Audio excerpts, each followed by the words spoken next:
Hello, Yuki Bandits. So I thought I would do a video today on 16th rhythm playing. This is something that came up recently in a song we were learning in the group, where the 16th rhythm was really important to the feel of the music.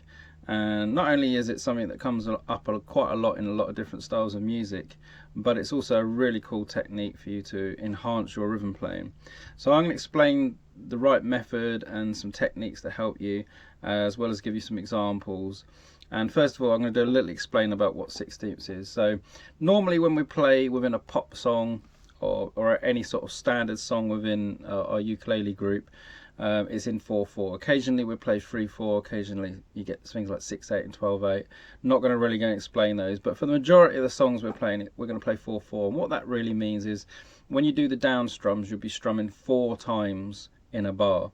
So if you see a C chord and you're playing a song that's 1 bar in length, that's represented by 4 downbeats or 4 strums. We call this the pulse as well, where you can tap your foot as well. So that's the standard 4 strum pattern: 1, 2, 3, 4. Now if we look at the screen, I'll shift it up so you can see it. You can see there that I've got the 4 beats, and these are what they look like in music. This is for rhythm reading. You can see it's just a C chord we'll do this on, and you've got our downbeats represented by this symbol here, kind of like a staple or a goalpost. So that's going to be our downstroke symbol, so you know that means down, down, down, down. 1, 2, 3, 4. So if the beat was going 1, 2, 3, 4, the strums will be 1, 2, 3, 4. Now I know that's quite easy, but it's really important that you can count that and feel that even when you're not playing those strokes. So you can go 1, 2, 3, 4, because it keeps you in time, it keeps you within the right length of the bars as well. So what we want to do now is look at it as 8th notes. So normally when we play 8th notes, then I'll highlight the area so you can see. There you go, in blue. So there's our 8th notes. Now I know it might look funny, a bit like frog's legs on the on the stave, but that's 1 and 2 and 3 and 4. That's what it looks like in music. And you only have to take note of the number, the lettering and the numbers at the top of those notes anyway. 1 and 2 and 3 and 4 and our upstroke is represented with a V. So this is our symbol that we use in music for an upstroke. It makes it nice and easy having a very unique symbol for down and up. So we've got our down, up, down, up, down, up. And that's an 8th note rhythm, because we can fit 8 of those within a bar. And really what you're doing when you're strumming a down strum, 1, 2, 3, 4. If you keep that constant, you can notice my upstroke is going, I'm actually going over the strings and I'm missing the strings. 1, 2, 3, 4. So I'm missing the strings on the way up.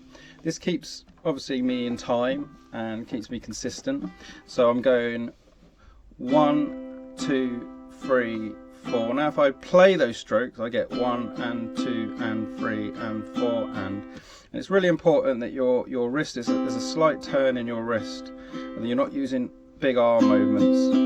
If you're playing slowly, you can kind of use arm movements, it's okay, but as soon as you start to play quicker, then your big muscles that are going to be doing the work are going to get tired easily. So all the little groups of muscles working together and moving that wrist action is what's going to enable you to get that 16th rhythm technique. So even practicing it really slow on an 8th note rhythm, 1 and 2 and 3 and 4 and would be really important. So we're going to go 1 and 2 and 3 and 4, and you see my first finger just sticking out there. 1 and 2 and 3 and 4 and if you're someone who likes to use the pick, it's the same action, same little wrist technique, down up down up. It'd be exactly the same thing. You'll be applying the same technique there. Okay, once you've got that, so you've got your 8th rhythm and your quarter note rhythm, which is your 4 in the bar. You can obviously mix and match that in lots of ways. 1, 2, 3 and 4 and 1, 2 and 3 and 4 to make some interesting rhythms and combinations. When we get to music that has 16th rhythms, it's got a bouncier quality, and that's because we're filling in the gaps even between those 8th notes. So if you look at the 1 and you can see there's a, if I use my cursor here, there's a gap there and a gap here at the end. And the idea really is we're filling all those gaps. Every time we fill some space, we're actually playing more beats, playing more rhythm, but we want to still stick within that space of time of 4 beats. And how we do that really is, if we're going to play a 16th, this is what a 16th rhythm would look like. If we were going to count it, it'd be 1 E and a, 2 E and a, 3 E and a, 4 E and a.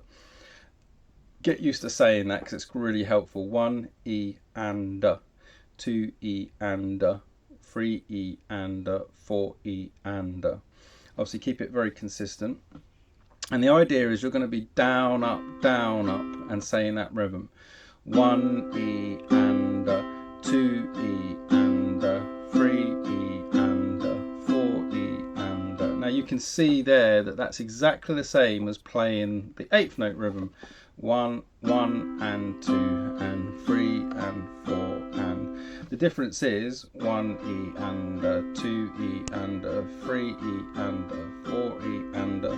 We've got a lot more strums that we're fitting in the space of 4. So all you're doing is filling in that gap. 1 E and a, 2 E and a, 3 E and a, 4 E and a. Now if you can start to build the speed up with that and get that wrist movement. 1 E and a, 2 E and a, 3 E and a, 4 E and a. As long as your wrist is doing carrying a lot of that small action that you've got there, 1 E, and it's not a big arm movement, you should be able to get that fairly quick within a short space of time.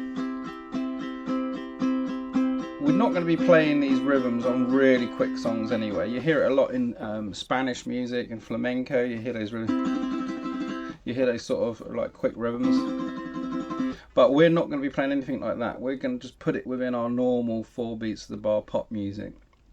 So it's required that we play it with the right technique. Now if you go from doing an 8th rhythm, 1 and 2 and 3 and 4 and 1 E and a, 2 E and a, 3 E and a, 4 E and a, it's actually fairly difficult to do it when you're playing down and up strokes on the 8th rhythm and then all of a sudden 16th, because you've got to then double the speed of your hand to fit them within the same space. So don't forget, we've got 1 and 2 and 3 and 4 and 1 E and a, 2 E and a, 3 E and a, 4 E and a. So the 1, 2, 3, 4 is always in the exact same place. It's just how many strums we're fitting in between. So there is a method and there is a technique to getting this more accurate. And what it is you substitute the 8th notes with, instead of down up strums, you substitute them with down strums. So here we got all down strums, and we're going to do the same rhythm. 1 and 2 and 3 and 4 and 1 and 2 and 3 and 4 and. Now if you remember when we did the quarter note rhythm, we were going 1, 2, 3, 4, and then when I said, well, all you need to do for 8ths is hit the strings on the way up. This is what's happening when we play 8th note rhythms, 1 and 2 and 3, with just downstrokes, because now our upstrokes are the gaps, are the spaces in between those notes. So if I'm going 1 and 2 and 3 and 4 and I'm missing the string, now all I've got to do is hit the notes on the way up. 1 E and a, 2 E and a, 3 E and a, 4 E and a, 1 and 2 and 3 and 4 and 1 E and a, 2 E and a, 3 E and a, 4 E and a. So you'll see my arm, or my hand rather, you see it actually doing exactly the same rhythm, but the difference is I've gone from 8ths to 16ths. 1 and 2 and 3 and 4 and then if I do it here, 1 and 2 and 3 and 4 and 1 E and a, 2 E and a, 3 E and a, 4 E and a, 1 and. So I'm hitting the string on the way up on those strokes to get me the 16th rhythm, and that is the trick, that is the method you really want to apply. So if you're doing it in a standard song and you're just going 1, 2, 3, 4, 1 and 2 and 3 and 4 and, so now what I'm doing is applying down strokes to my 8th notes. I can then easily apply 16ths, 1 and 2 and 3 and, because I'm hitting the strings. The trick will be to find a song that's really simple, that's just C, F and G, or the really comfortable chords. You don't have to think about the chords at all. Something that you usually find that's a nice medium or slow speed song where you normally just strum your normal 4 beats, and you might do 8 strums, but there's plenty of room if you substitute the down up, the down, putting those 16th rhythms in. And what you do is you create a really nice bouncy feel, and it fills in a lot of those gaps, makes it a lot more rhythmic. You hear this rhythm in a lot of funk music, 70s, 60s type funk music, where there's a lot of rhythm. You hear, obviously, as I said earlier, you hear it in the Spanish. You hear that technique as well with the fast down and up strums. And also you hear this in some blues and rock and roll. The Bo Diddley rhythms are quite a famous rhythm, and which was used by Buddy Holly, Faith by George Michael, Wonderwall by Oasis. All these rhythms that I've just said, they all use that 16th rhythm technique or method to make it way more rhythmic and interesting to listen to. So to give you an example, on the Bo Diddley one, if I was just doing it on, say, like an A chord, which is like a standard chord you hear in blues and rock, so you're going to go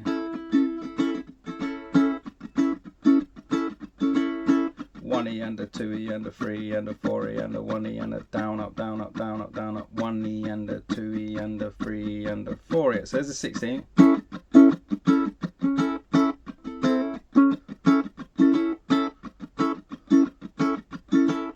So you can hear there that down. Sounds really cool, really interesting, that rhythm. And it is literally the arm movement going up and down. And the only thing I'm doing with this hand is then just putting the chord in and out on those strums. You can miss and hit some of the strokes, which is quite hard to do. But actually all I'm doing is hitting them all and blocking some of them off.